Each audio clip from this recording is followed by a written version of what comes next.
സുസ്ഥിരമായ വിളവർദ്ധനവിനും കൃഷി കൂടുതൽ ലാഭകരമാക്കുവാനും ഓരോ കർഷകനും വിശ്വാസത്തോടെ പറയുന്ന ഒരു പേരാണ് കൊണ്ടോഡീസ് കോപ്പർ സൾഫേറ്റ്.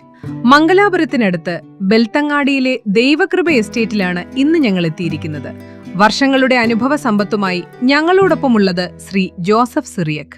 കമുകും കൊക്കോയും ജാതിയും പിന്നെ മറ്റ് വാണിജ്യ വിളകളും എങ്ങനെ ഏറ്റവും മികച്ച രീതിയിൽ പരിപാലിക്കാമെന്ന് കൊണ്ടോഡീസ് കോപ്പർ സൾഫേറ്റിന്റെ വർഷങ്ങളായുള്ള ഉപയോഗാനുഭവത്തിലൂടെ അദ്ദേഹം പങ്കുവയ്ക്കുന്നു.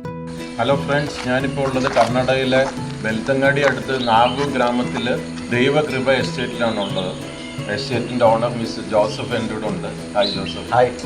ഇവർക്കിവിടെ അടയ്ക്ക, റബ്ബർ, കുരുമുളക് കൃഷികളുണ്ട്. അപ്പോൾ അടയ്ക്കും കുരുമുളകിനും ജാതിക്കും എല്ലാം സ്പ്രേ ചെയ്യുന്ന നമ്മുടെ കൊണ്ടോഡീസിൻ്റെ ബോഡോ മിശ്രിതമാണ്.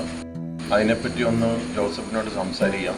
ഇത് അരക്കിണറ്റിൽ ഞങ്ങൾ മെയിനായിട്ട് യൂസ് ചെയ്യുന്ന കൊളറോയ്ക്ക് വേണ്ടി ആ ഒരു ഡിസീസ് ഫൈറ്റ് ചെയ്യാൻ വേണ്ടിയാണ് കൊണ്ടോഡീസിൻ്റെയാണ് ഞങ്ങൾ ഇച്ചിരി ഉപയോഗിക്കാറുള്ളത് എല്ലാ വർഷം. അപ്പം റിസൾട്ടുകൾ നല്ല റിസൾട്ടുകളാണ്. ഞാൻ ഈ പ്രൊഡക്റ്റ് 100% സാറ്റിസ്ഫൈഡ് ആണ്.